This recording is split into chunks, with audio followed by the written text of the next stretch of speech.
about to show down at this event right here in Palm Coast. I got invited to speak, and I'm about to give these real estate investors some nuggets, and we're gonna network, so we get some new contacts, new partnerships.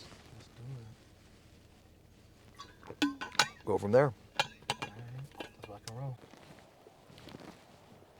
Let's go. We're about to speak at this event. Drop some bombs. Shit. Go from there. This guy's like, man, these people are having a party.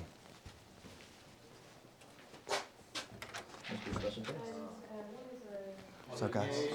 Hey, how you guys doing? Hello, how you doing? What's up, bro? How you doing? Victor. I'm Javier. Nice to meet you. Tom. Tom, what's up, brother? How you doing? I'm Andy. Andy? Nice to meet you guys. Hey, what's Come up? with your own photographer. What's up, brother? You doing good, man? How was that? You come with your own photographer. Yeah, he follows me every day. That's all I do, man. People are like, how you get so much? Paparazzi's here.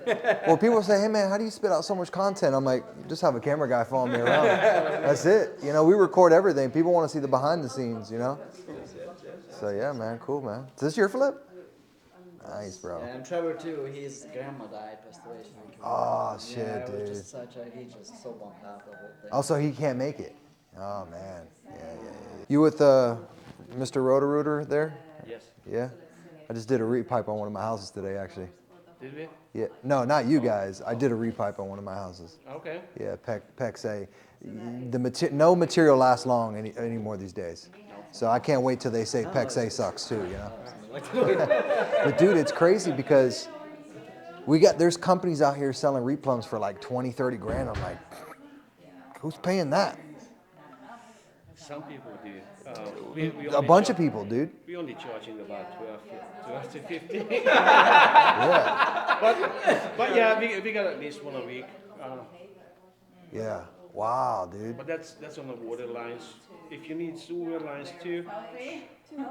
Yeah, but no one's really doing though. Everybody's doing just the supply lines, you know. No, actually sewer lines, the gas style. Yeah, I know. It's all messed up. Oh yeah. It's all scaling and everything. Yeah. But actually, I just invested in a system that we don't do anything. Yeah, you're inside. doing the coating inside. Not a coating, Yeah. lining. Yeah, the lining. How long does that last? Shit, 40 years. Is it good? Yeah. Yeah. Yeah. And that's a lot cheaper? It's cheaper, about half of the cost. Yeah. And we are done in 3 days. It's like an epoxy, right? It's an epoxy base. Right, and it goes through. I've seen them. You put in a sleeve. I know you're talking about, yeah, and it shoots through it. And I bought the blue light. In 2 minutes, it cures everything. Wow. Before, I had to put in hot air. It took me half a day.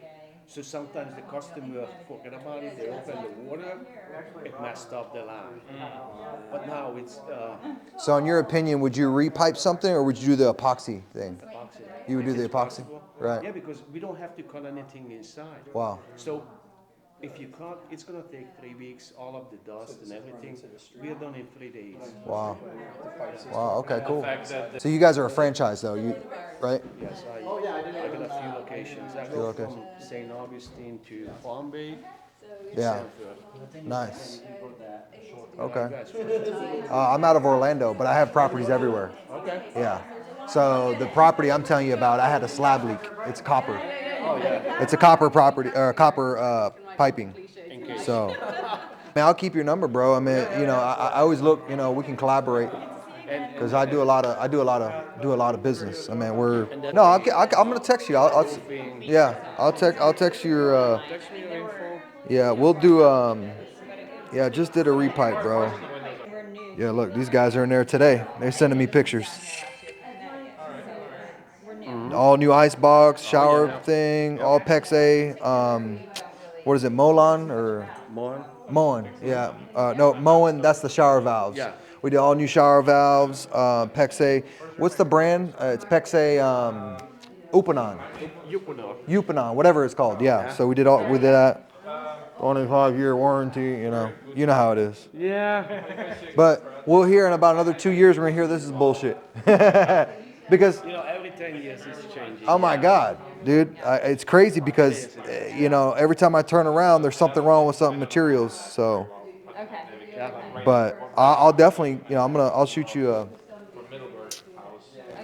a message right now, so you got my information. I'll send you a text.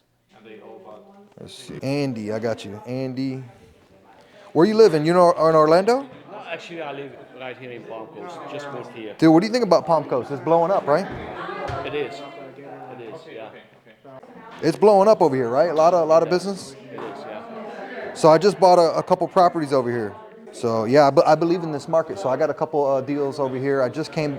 The one I'm repiping is right here in Palm Coast. It's in It's in F section. Oh, You know how they do the sections? Yeah. I live in the F section. Yeah. So you're probably right next to me. Yeah. So I have a property over there I bought that I rent out, but I do bedroom rentals over there. Okay. So that's why I said I'm not a fix and flip guy. I'm a buy and hold guy, So, but yeah, man, I'll definitely hit you up next time I have something. We'll get it rock and roll and see what you can do. Yeah. Like I said, I always try to keep in the network, and I'd rather feed you than other people. Same thing. I mean, like, hey, maybe you can help me with something. Yeah. I don't know how you get your money. You Right. get something to Of course, give out. bro. It could be anything. You're a plumber and own other companies, but we might do a deal together. Yeah. So I don't look at it just like I'm not narrow thinking. I look at everything. Yo, would you be interested in this? No, okay, no problem. Are you looking at multi-families? Oh yeah, I buy. I just bought an RV park. I just bought a $2.6 million RV park in Texas, Eastland, Texas.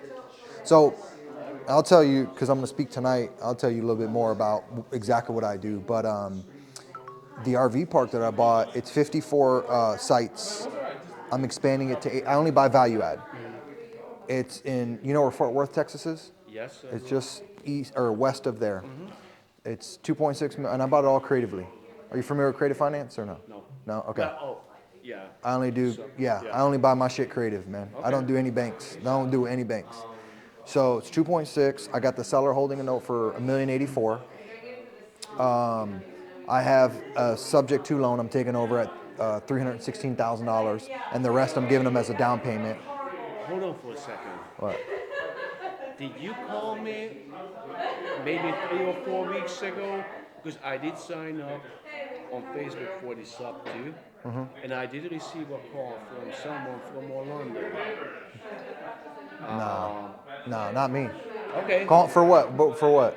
Well, to get more information. Oh, on the no. Subto. No, that's not me. So anyway, this is a value add park. So I'm adding laundry facilities, bathhouse, 30 more pads.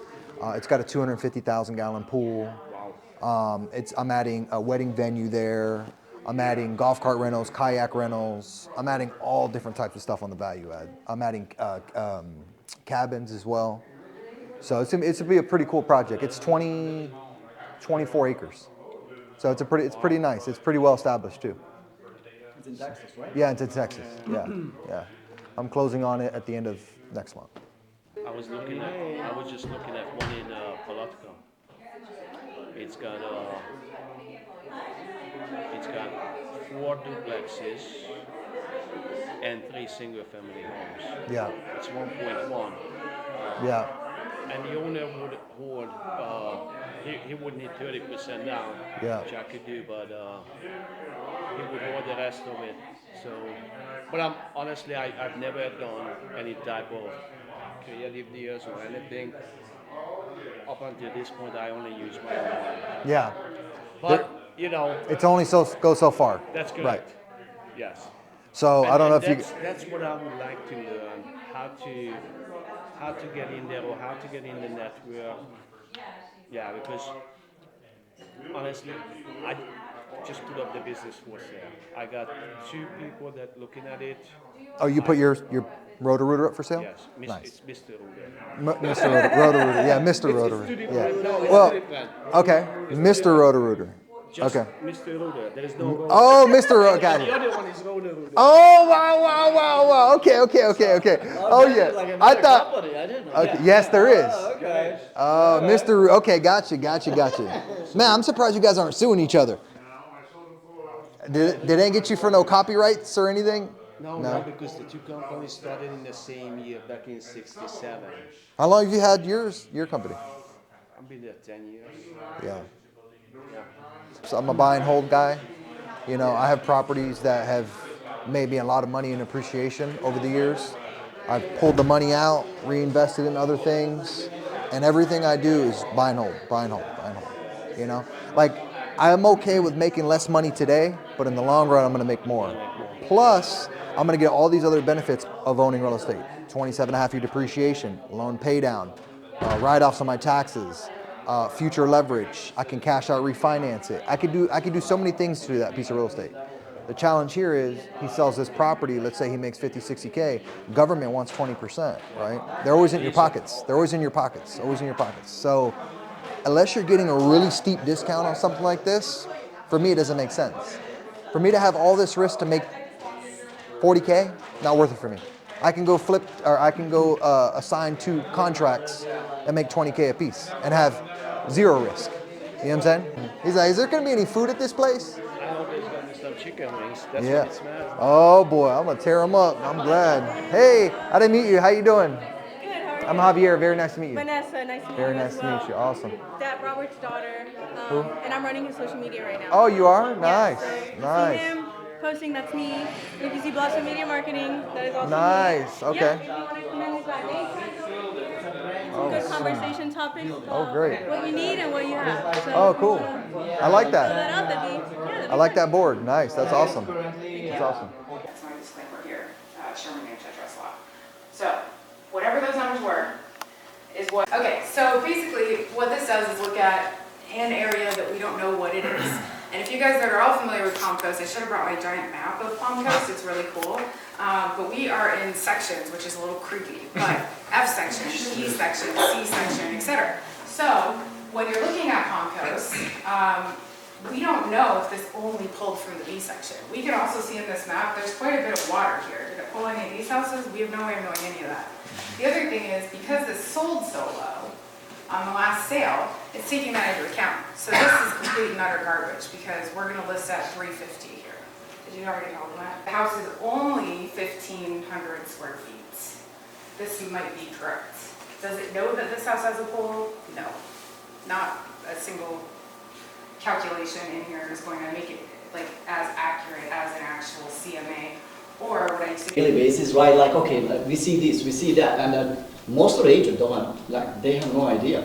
That's why I really, you know, like, I care about relation with the agent, because you can tell what they know, and then, yeah, you have a little past, I mean, for sure.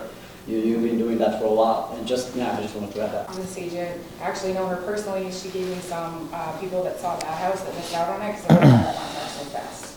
So when we get on the market here, I'm going to be giving all of them a call, their agents specifically, they're retained by agents. So I'll be calling their agents and asking them if they want to come see this house. So it just really had like granite, stainless, a little bit of update here and there. The square footage obviously didn't have the 4-room aspect, like the living areas were larger. That's one, it's on the same street. We could go through all of these, but I'm just going to pick 3 so I can show you what I actually do when Robert says, hey, what do you think of this price? And I'm driving and I go, I don't know. Yeah, she wouldn't give it a rise. I was like, no, let me look at that. Come on. I have to go back to my desk. I'm just saying, you right? Like how you when you put the property on the place of it. I mean, also have you already an agent as well? So Yeah, kind of. Yeah. Kind of, sort of. For sure. So, really quick, sorry that I don't mean to cut you off, but this is going to make sure that you're serious, especially if you want a lot of properties run with a lot of different numbers and a lot of different reports, or you'll pay at closing and they will try and negotiate that into the price of the house and the contract. No, I don't have to do any of that. Of course, I do my own comping or have underwriter, but also how much value she gives me, I wouldn't mind paying for it. So that's it comes to you. Who do you want to work with, and what's yeah.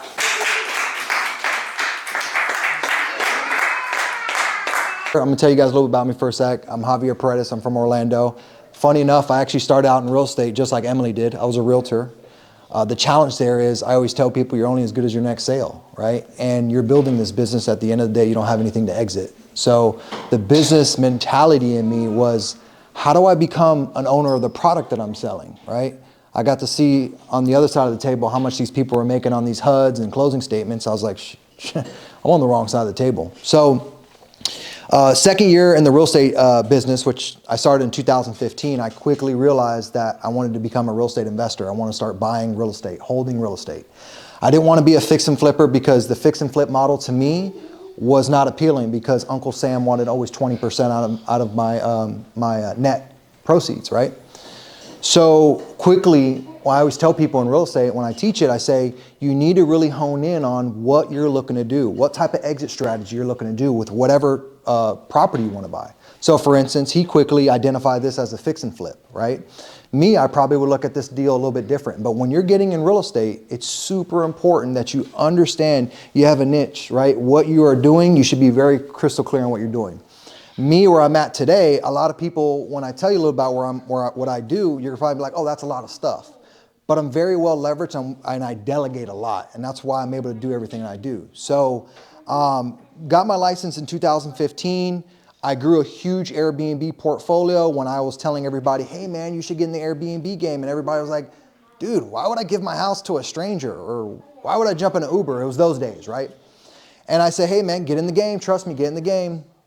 And so the Airbnb business was killer. You used to be able to take furniture, put it in a property and kill it. Well, guess what? Those days are over, right? You can't do that anymore, right? Regulations have attacked a lot of people. The market has gotten saturated.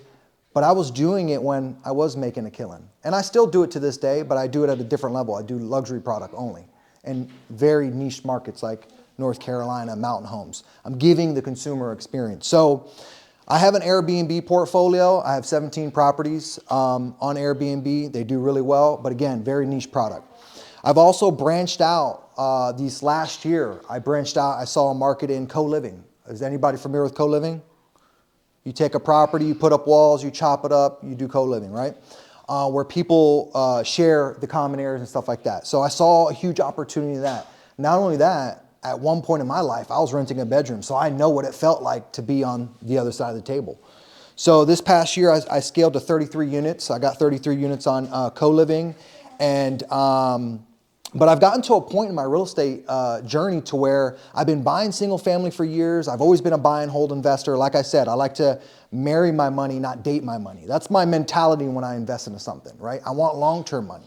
And not only that, all the other benefits I get from buy and hold, my 27.5-year depreciation, I can do cost segregations. I could do so many things and manipulate a piece of real estate so many different ways as a buy and hold investor. So again, going back to my exit strategy, I've always been the buy and hold guy. So here recently, one of my main focuses, and I just picked up my first RV park out in Texas. I don't know if you guys know where Fort Worth, Texas is, DFW area. You do? You do know? Okay, cool. So I just picked up my first outdoor hospitality business because I've been in the hospitality business for all these years, but I've been doing indoor hospitality, right? Airbnb, right? Which is what I said. So I was able to take that skill set and correlate that into outdoor hospitality. I didn't have to go to really learn something new. I always tell people, if you run a short-term rental business at a very high level, you can run an RV park, no problem, right? I see sub 2 on your shirt. How many people are in sub 2 here? Cool. So I'm a sub 2 student too. I buy all my deals creatively. I don't buy anything with banks. When I first started in real estate investing, I used to buy my properties with banks. But again, I had that limited belief. I had that I didn't have that right tool in my tool belt. So I was buying everything with banks when I first began. But now I buy everything creatively because we know that's the way, right? I don't have to do all the hassle with the banks and stuff like that. So the new outdoor hospitality space that I bought, it's $2.6 million, and it's a whole entirely creative deal. It's a hybrid. A portion of it's subject to, and a portion of it is seller finance. And so that's one of my things that I'm really, really focused on, because as I've been real estate investing these past several years, one of the downfalls, and why I want to bring it to your attention, is even though that I have all these micro businesses, meaning like Airbnb businesses, houses that are making $120,000 a year, right? I'm making all this money with all these micro businesses. The problem is when I go to sell, I have to sell on a comparable approach, just like she was just pointing out. I'm tired of that. Right? I put my blood, sweat, and tears in these properties. I want to be able to sell on the income approach. And so on commercial, you can sell on NOI.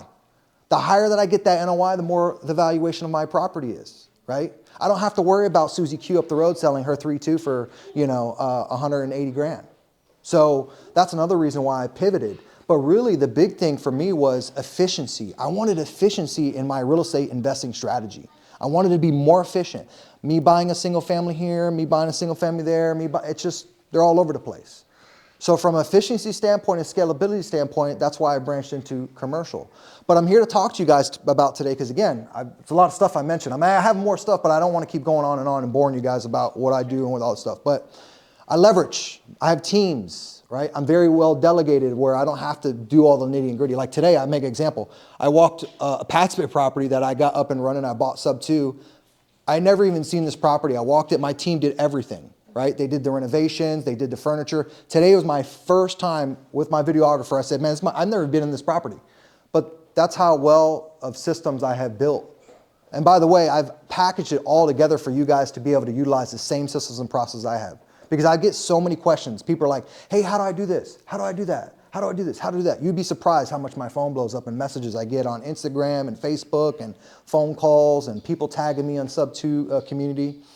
But I want to keep it very honed in on co-living. So everybody said they're familiar with co-living?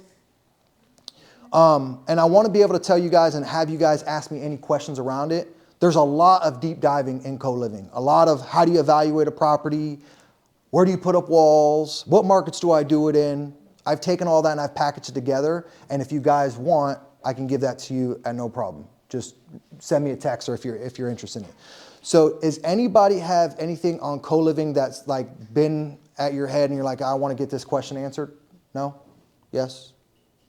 What's the difference between co-living and like house hacking? Because it's like house hacking is like you can rent out the rooms, right? Yeah, I mean, house hacking, you're buying a home, and typically house hack is more you're living in the home and you're renting out the bedrooms. Mm-hmm. Co-living, you don't live at that property. You're actually taking it, you're renting out the bedrooms, you live on off-site somewhere else. Now, a lot of people get confused when they hear pad split, for instance. Everybody know about pad split? The reason why pad split has blown up these last few years is because they have huge investors behind them now, right? You have people like Mark Cuban dumping millions of dollars into that company. He's just one of them. So they have the money behind them, they have the capital behind them where they're now able to take market share. But all they've done is create a marketplace for co-living. They've done the same thing as Airbnb. They don't own any properties. They have just created a marketplace and they have a niche, right? They are doing co-living. So a lot of people think like, oh, I need to do pad split or I have to use their platform or their marketplace. No, you don't. You can actually do this all by yourself. You can do all the marketing. You can curate the members yourself or tenants, whatever you want to call them.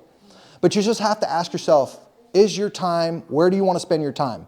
So anytime I do something, and the reason why I use pad split as a platform, which I know some people aren't big fans of, which there are things that pros and cons for me as well, and I can get into that in a second. But the reason why I use them as a platform to be able to house my property on and for them to be able to curate members is because they've streamlined the process.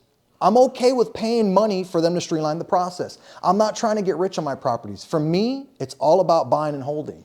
And so that's why every time I look at an asset, I'm not winning today. I'm winning years from now, right? I have properties I bought at $280 that are worth $600,000, $700,000. I've done cash out refinances, taken money 100% tax-free, right? So this is the beautiful thing about owning and holding real estate versus fix and flip, which there's nothing wrong with fix and flip, but you just need to be crystal clear on where you're going and what direction you want to do in real estate, because there's so many ways to make money. I can name over 10 right now. For people in this room who've never done a deal before, it can get super, super confusing. I might be standing up here and you might be like, man, I don't want anything to do with co-living. And that's totally fine. But just be crystal clear on what exit strategy you want to do. That way you can execute it at a high level. And it's going to take 6, 12 months before you know if that exit strategy really, really works for you, right? Any other questions on co-living really quick? Go ahead. So does it matter more about the number of rooms Yeah. or the square footage of the place? So yes, both. So I would say if you're gonna take down a property, for me personally, in my buy box, I know that I only want to purchase properties that are minimum of 1,500 square foot, because that's gonna allow me to do 8 bedrooms minimum in the home. Right, yeah, it's crazy. So I could do 8 bedrooms in the home, depending on the market. I can charge anywhere between $176 a week, upwards to $250 a week. Like my Orlando properties, they get $250 a week. I was just telling, I think, Andy or you, I'm netting $2,000 per property there. It's crazy. And I can't, like, I don't have enough inventory there because it's such high demand.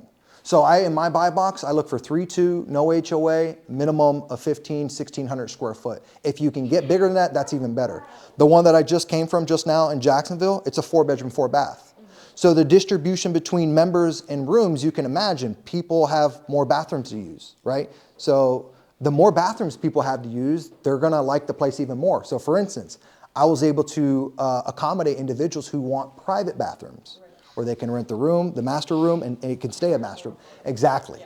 So that will actually sell a lot better. 50% of people actually have cars, statistically proven, right? PadSplit did a study. They're the biggest housing provider for co-living.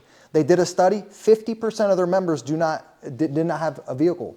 So you can imagine if you have an 8-bedroom, you're probably gonna have 4 cars there, 5 cars there. So you wanna make sure you have at least 50% of what you're providing on the bedroom side for parking. And you can also control that as well. So once you're out of parking spaces on the platform, again, and I'm just referencing the platform, you do not need to use the platform. But on the platform, when you're using it, as the consumer, if you have no more parking spaces, you will not see houses with parking spaces, with no more parking spaces. So my house won't show up if I have no more parking. So they've done a great job of making sure that they don't show that consumer my property if I don't have parking available. You see what I'm saying? If all my parking spaces are taken up, obviously. I can always open up parking as well. If I created another parking space, I can open up parking space and stuff like that. So, all right, I'm out of here. One more time. Safe journey. Emily, Nice thank to you meet so much, and I wish you the best. Absolutely, keep in contact. I'm glad I'm in your market, so if I ever need anything, I'll definitely let you know. So I'll add you on social media so we can keep with the face of the name. That's what I do with everyone. Thank you. Go ahead. Amazing meetup. Let's go, baby. Woo! Just came and dropped value. What did you think about that, Julian? That was fun. Told you. I just mentioned make some connections, meet some new people. There you go. You just killed it. You Yeah, did was your that thing. good? Yeah. No, you did your thing. That was freestyling, baby. I mean, I feel like you legit set the tone. That's Like, how. everyone was kind of like, as soon as you walked in the room, I mean, even when the camera was already on, people were like, oh yeah, he about to just drop. That's how we roll, baby. Bro, I crushed it, bro. I crushed it. I kept it very simple, concise, and easy to understand and digest. But at the same time, just delivering over value to everyone. So I know everybody's overwhelmed with the knowledge and just the collaboration, bro. Just beautiful, bro. So You think that people took something out of it today? 100%. 100%. But see, that's the thing. When I spoke, I left it to where even if they didn't take away anything or they don't feel like any of the exit strategies is applicable to them, that's okay. Getting crystal clear on what you are looking to do in real estate is the more important thing. That's what I really want people to walk away with. You know what I'm saying? Correct. I want people to walk away with not doing every single thing and just honing in on one. You know, creating their craft, you know? Be versatile. Right. So, that's exactly what I wanted people to walk away with. That was my main thing. You know, I touched on, you know, motivation and attitude and stuff like that too, you know, getting people to not give up, right? Sometimes a lot of people want to give up very fast, you know? They try something, don't work out, they give up. Life's about taking action and chances, you know? So, that's how we roll, baby. Yeah, today was a busy day, so, you know, we're wrapping it up right now. We're heading back down to Orlando, and we started out our day in Jacksonville, went from Jacksonville to Palm Coast property, walked that property, then after that, we went to a meetup No, we're still in Palm Coast. Went to a meetup here in Palm Coast. So I knocked out. We still went to. Bro, I knocked out 3 birds, 1 stone. Literally. Yeah. 3 birds, 1 stone. It's crazy. So talk about an efficient day. Very efficient. Jam-packed a lot in one day. Wow. So happy to do that. But yeah, man, got a lot of good connections, met a lot of good people, and we'll continue to keep, hooking and jabbing, baby. And for more information, make sure you like and subscribe to my YouTube channel if you haven't, at The Real Javier Paredes, and I'll see you guys on the other side. Take care.